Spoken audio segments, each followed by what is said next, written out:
نحمده ونصلي ونسلم على رسوله الكريم اما بعد فاعوذ بالله من الشيطان الرجيم بسم الله الرحمن الرحيم الفصل الثالث عن ابن مسعود ان النبي صلى الله عليه وسلم قرأ والنجم فسجد فيها وسجد من كان معه غير ان شيخا من قريش اخذ كفا من حصى او تراب فرفعه الى جبهته وقال يكفيني هذا. قال عبد الله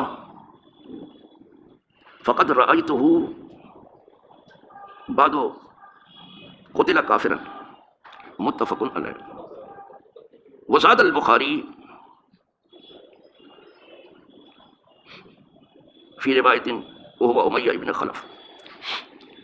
سجدہ تلاوت کی یہ تیسری فصل ہے اور اس میں صرف 2 حدیث ہیں. ایک تو پڑھ لیا میں نے اور انشاءاللہ ابھی دوسری بھی پڑھ لوں.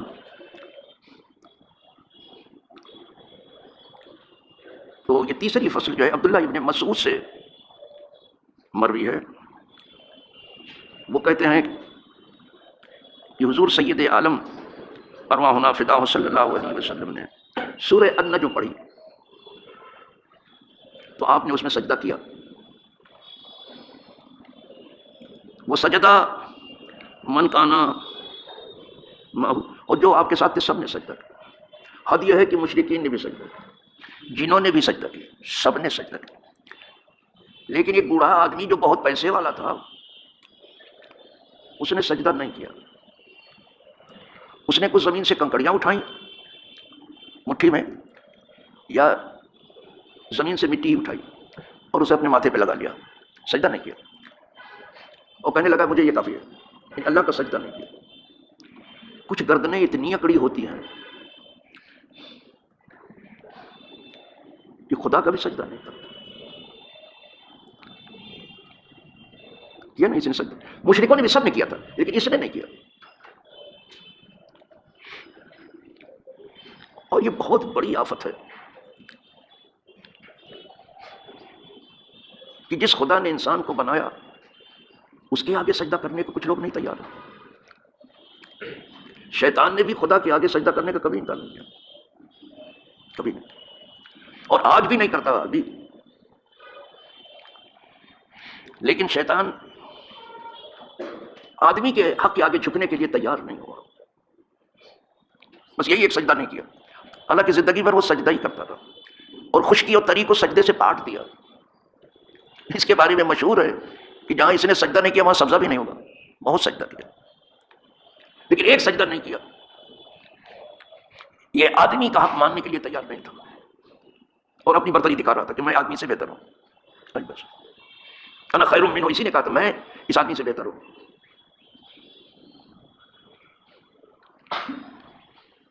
یہ آگ سے بنا ہوا ہے, وہ جوہر لطیف ہے, اور آدم علیہ السلام مٹی سے بنے ہیں, وہ جوہر کثیر.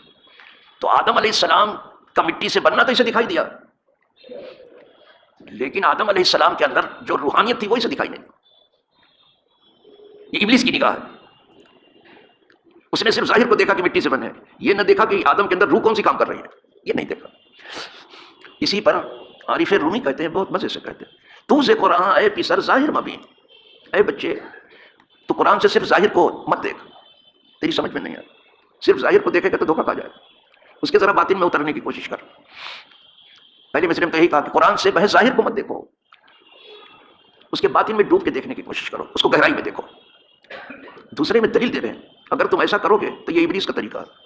دیو آدم را نبینت غیرتی, دیو یعنی ابلیس, شیطان آدم علیہ السلام کو مٹی کے سوا کچھ نہیں سمجھتا, کیوں مٹی تو ہے. اور اگر کہیں آدم علیہ السلام کی روحانیت کو اسے اندازہ ہوتا تو ایک نہیں ہزاروں کرتا. ظاہر دیکھ کے مر گیا. یہ ہر چیز کا ایک ظاہر ہے اور ایک باطن ہے. محض ظاہر دیکھ کر کے کل شیء ظاہر و باطن, محض ظاہر دیکھ کر کے کچھ مت کرنا کیسے ہے, اس کے باطن میں تھوڑا اترنے کی کوشش کیا. دیو آدم را نبینت غیرتی, تو صرف ایک ہی سجدہ نہیں کیا, گیا شیطان مارا ایک سجدے کے نہ کرنے سے. ایک صرف ایک.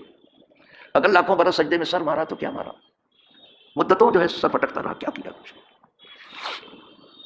تو یہاں بھی جب حضور نے سورہ نجم پڑھی تو حضور نے سجدہ کیا, اور جتنے حضور کے صحابہ تھے انہوں نے سجدہ کیا. حد یہ ہے کہ مشرکوں نے بھی سجدہ کیا، جنہوں نے بھی سجدہ کیا، سب نے، لیکن ایک بڈھا کھوسٹ بہت پیسے والا امیہ ابن خلف، اس نے سجدہ نہیں کیا، خدا کا سجدہ نہیں کیا، اور ایک مٹھی کنکڑی لی یا مٹی لی اپنے ماتھے پہ لگا، بس میرے لیے اتنا کافی۔ دیکھیے ترجمہ کر دوں آپ کو،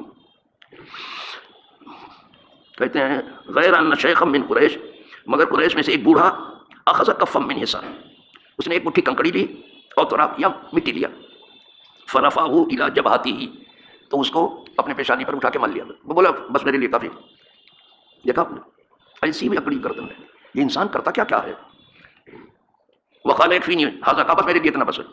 جہاں سب سجدے میں، یہاں بھی ایک ہی ہے، اور جب اللہ نے آدم کے سجدے کو تو ایک ہی تھا جس نے نہیں کیا، تو ابلیس ہے، باقی سب سجدے میں، یہاں بھی اکیلے ہی نہیں سجدہ کیا بس۔ اب یہ کہتے ہیں عبداللہ ابن مسعود، قال عبداللہ یعنی عبداللہ ابن مسعود نے کہا، فلقد رأیتہ، میں نے بلا شبہ اس کو دیکھا، بعد اس کے بعد میں نے دیکھا کہ بڈھا کیسے مرتا ہے، یہ دیکھا اس کو موت کیسے آتی ہے۔ وہ اس کو دیکھتے تھے کہ اگر اچھے راستے پر نہیں تو موت اچھی نہیں ملے گی، تو ہم نے اس کو دیکھا، اس کے بعد قتل کافر، وہ کافر ہو کے مارا گیا، جنگ بدر میں قتل ہوا ہے، کافر ہو کے مرا۔ یہ خدا کا سجدہ نہیں کرے گا تو کیا مومن ہو کے مرے گا؟ قتل کافر، متفق علیہ، امام بخاری نے بھی اسے بیان کیا ہے اور امام مسلم نے متفق علیہ، لیکن امام بخاری نے نام بھی لے لیا کہ تھا کون، بڈھا کھسٹ تھا کون، امام بخاری نے نام لیا ہے، وہ اس کا تذکرہ کرنے جا رہے ہیں۔ وزاد البخاری، بخاری نے اپنی روایت اتنی زیادہ کی ہے، وزاد البخاری فی روایت، وہ یا امیہ ابن خلف، یہ امیہ ابن خلف تھا، کچھ ذرا سا پیسہ آ گیا تو اس کا پاؤں زمین پر نہیں پڑتا، اور کبھی اپنی وہ پاؤں کی کچھ دیکھتا ہی نہیں کہ میں کیا ہوں، کیا کیسے ہوں، کچھ ذرا سا پیسہ ہے بس تو پاگل ہوا، بس خدا کا سجدہ نہیں کیا۔ امیہ ابن خلف، اس کا بھائی جو حضور کے ہاتھ سے مارا گیا، اس کا جو بھائی تھا حضور کے ہاتھ سے، حضور کو چیلنج کرتا رہتا کہ میں ماروں گا آپ کو، یہ سب غرور و تمکنت وہی پیسے کیا ہے۔ سرکار نے فرمایا تو کیا مارے گا، میں ماروں گا تجھ کو، تو حضور نے خود ہی ایک ہی اس کو مارا، حضور نے کہا کیا تو مجھے مارے گا، میں تجھے مار دیا۔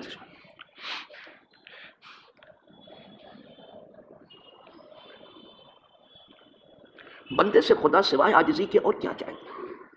آدم کا سب سے بڑا ہنر آپ جانتے ہیں کیا؟ عاجزی۔ اور ابلیس کی سب سے بڑی بھول اس کا تعنت اور سرکشی ہے، اس کا غرور اور تکبر ہے، سب سے بڑی عاجزی چاہیے۔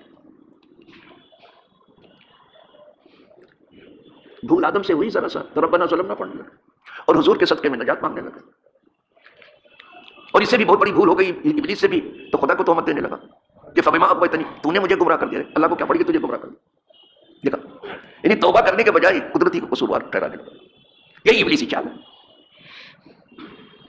فبما اغویتنی، تو نے مجھے گمراہ کیا، انا للہ و انا الیہ راجعون۔ ایک حدیث ہو گئی، دوسری سن لیجیے صاحب، اسی پہ ختم ہو جائے گی۔ دوسری حدیث جو ہے وعن ابن عباس، عبداللہ ابن عباس رضی اللہ تعالیٰ عنہ سے، کہ ان النبی صلی اللہ علیہ وسلم سجد فی صاد، سورہ صاد میں حضور نے سجدہ کیا، وہی داؤد علیہ السلام کا معاملہ، سجدہ فی صاد، اس میں حضور نے سجدہ کیا، وقال، اور سجدہ کرنے کے بعد فرمایا، کیا فرمایا؟ سجدہ داؤد توبۃ، داؤد نے جو سجدہ کیا تھا توبہ کے لیے کیا تھا، کہ ان سے بھول چک ہو گئی تھی یا خلاف اولا کچھ ہوا تھا، تو وہ توبہ کے لیے سجدہ کیا داؤد علیہ السلام، لیکن میں نے جو سجدہ کیا ہے وہ شکرانے کے لیے کیا ہے، حضور کہہ رہے ہیں، انہوں نے تو توبہ کے لیے کیا تھا، ہم نے جو سجدہ کیا سورہ صاد کا شکرانے کے لیے کیا۔ تو سجدہ شکر ضروری ہے۔ حضور نے خوشی ظاہر کی کہ ہمارے بھائی داؤد کی توبہ قبول ہوئی، تو شکریہ حضور نے بھی ادا کیا کہ مولا تیرا شکر ہے کہ تو نے توبہ قبول کی۔ دیکھا آپ نے یہ کتنے قریب ہیں ایک دوسرے سے پیغمبر، کہا میں نے تو شکران، میرے بھائی داؤد کی توبہ قبول ہوئی تھی تو میں زیادہ حقدار ہوں کہ میں شکریہ ادا کروں، میں نے تو شکرانے میں کیا۔ یہ ہے، دیکھیے الفاظ کیا آئے ہیں، الفاظ بھی سن لیجیے، سجدہ فی صاد وقال سجدہ داؤد توبۃ ونسجدھا شکرا، اور ہم سجدہ کرتے ہیں شکریہ میں کہ اللہ تیرا شکر ہے میرے بھائی داؤد کی توبہ قبول ہوئی ہے۔ دیکھا آپ نے یہ سب ایک پیغمبر دوسرے سے کتنے قریب ہیں، اور امت کو دیکھیے کہ آپس میں سب کٹ مر رہے ہیں زبردست، لیکن یہ راستے پر نہیں ہے، یہ لوگ راستے پہ نہیں، حکومت پر رہے، وہ کسی طرح سے ان کی حکمرانی قائم رہے، ان کا تخت و تاج سلامت رہے، ان کا ملک و مال سلامت رہے، پھر کچھ رہے یا نہ رہے، ان کا معاملہ ہے، دین رہے کہ نہ رہے، ضمیر زندہ رہے یا نہ رہے، انسان رہے اور انسانیت نہ رہے، کوئی بات نہیں ہے، لیکن ملک مال سلامت، یہی حکمران ہوتی ہے، ادھر ادھر کی باتیں بناتے رہتے ہیں۔ اللہ ان سے بچائے، سب کو بچائے، سارے دنیا کا یہی حال ہے، کسی ایک ملک کی طرف یا کسی ایک بر اعظم کی طرف انگلی اٹھانا صحیح نہیں، پوری دنیا کا حال ایک سا ہے، اس حمام میں سبھی ننگے ہیں اور اصل راز کا کسی کو پتہ ہی نہیں ہے۔ یہ جو جنگ چل رہی ہے یہ در حقیقت صرف حماس اور اسرائیل کی جنگ نہیں ہے، ہو رہی ایسا ہو رہا ہے، لیکن ایسا ہرگز نہیں ہے۔ اور وہ لوگ جو کہہ رہے ہیں کہ یہ روس اور امریکہ کی جنگ ہے، ایسا بھی نہیں ہے، ایسا ہے اور ہو کے بھی نہیں ہے، محض روس اور امریکہ کی جنگ نہیں ہے۔ آپ کہیں گے پھر یہ ان کی بھی جنگ ہے، پھر کس کی ہے جنگ؟ یہ مشرق اور مغرب کی جنگ ہے۔ مغرب تمام جہاں میں تنہا اپنی برتری چاہتا ہے اور ہمیشہ اس نے اہل مشرق کا خون چوسا ہے، خون بہایا ہے اور ان کی دولتیں دونوں ہاتھ سے لوٹی ہیں، اور آج بھی اسی نشے میں ہے کسی نہ کسی بہانے سے۔ اور یہ دہشت گردی وغیرہ کی بات سب انہیں کا دیا ہوا عنوان ہے، جو یہ بکتے ہیں وہ احمق لوگ ہیں۔ دہشت گردی کیا ہے؟ یہ سب انہیں کا دیا ہوا عنوان ہے۔ ارے فرعون کو تو سجائی دیتا ہے موسیٰ میں فساد، جانتے ہو کیا کہا تھا فرعون نے؟ جہاں فرعونیت ہے وہاں یہی ہے، حد یہ نام نہاد اس پاکستان میں کیا فرعونیت چل رہی ہے۔ جانتے ہو فرعون نے کیا کہا تھا؟ ضروری عبد الموسیٰ، اپنے رعایا سے کہا چھوڑو مجھے، میں موسیٰ کو قتل کر دوں، ضروری عبد الموسیٰ، انی اخاف ان یبدل دینکم، مجھے ڈر ہے کہ تمہارا دین موسیٰ بدل نہ دے۔ دیکھو دیکھ رہے ہو، مجھے یہ ڈر ہے کہ تمہارا دین موسیٰ بدل نہ دے، سمجھو، اس کا بھی دین ہوتا ہے، فرعون کا بھی دین ہے۔ ایک بات یہ کہی کہ مجھے ڈر ہے کہ کہیں موسیٰ تمہارا دین نہ بدلے، او ان یظہر فی الارض الفساد، یا وہ زمین میں فساد نہ پھیلے۔ موسیٰ دیکھا، ان کو موسیٰ بھی فسادی دکھائی دیتے ہیں، کیوں؟ پاکستان کے حکمرانی جل رہے لوگ، آصف منیر خاص طور سے، تمہیں فساد فی الارض دکھائی دے رہا ہے اچھے لوگوں میں؟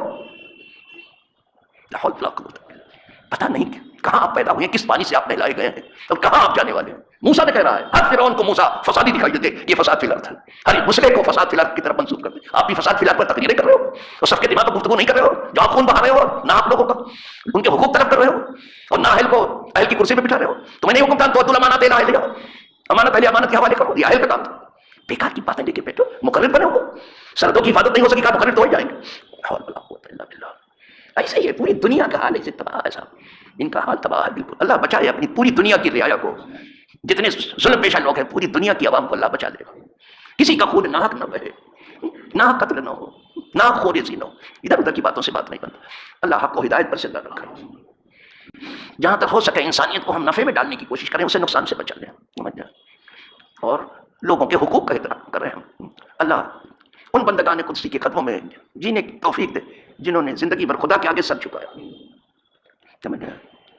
وہ کتنے ہیں کہ سجدے ہی میں انہیں موت بھی آئی ہے، اللہ ان میں کر دے وہی آج بات سمجھ، اور اللہ ان سے ان لوگوں سے بچا لے جن کی گردنیں اتنی اکڑی ہیں کہ خدا کے آگے بھی جھکنے کے لیے وہ ٹھیک سے تیار نہیں، اللہ ان سے بچا لے۔ وہ زمین پر خدا بننے کی کوشش کر لے، کوئی نہیں بن سکا، یہ زمین ایسے جانے کو کتنوں کو کھا گئی ہے، کوئی پتہ نہیں کہ وہ کہاں ہے، سمجھ۔ اللہ مسلمان زندہ رکھا، اسلام اور ایمان پر موت آئے، اہل ایمان اہل اسلام اہل ایقان کے پڑوس میں دفن ہونے کے لیے اللہ جگہ عطا فرمائے، اور انہی کے پاک قدموں میں ہم تمام کا حشر نشر ہو۔ وآخر دعوانا ان الحمدللہ رب العالمین۔ یہ تیسری فصل بھی ختم ہوئی ہے، سجدہ تلاوت کی ہے۔ اب جو ہمارے سامنے بحث آ رہی ہے وہ اوقات کی آ رہی ہے کہ کن اوقات میں نماز پڑھنا ہے اور کن پر نہیں پڑھنا ہے۔ وقت بھی بہت بڑی چیز ہے، بہت قیمتی چیز ہے، وہ بڑی عجیب بحث ہے، وہ اوقات کی بحث ہے، کب نماز پڑھنا ہے، کب سجدہ کرنا ہے، کب نہیں کرنا ہے، وہ بحث آ رہی ہے انشاءاللہ۔ نماز کی بحث بہت لمبی ہے، اس میں وقت کا بھی معاملہ ہے۔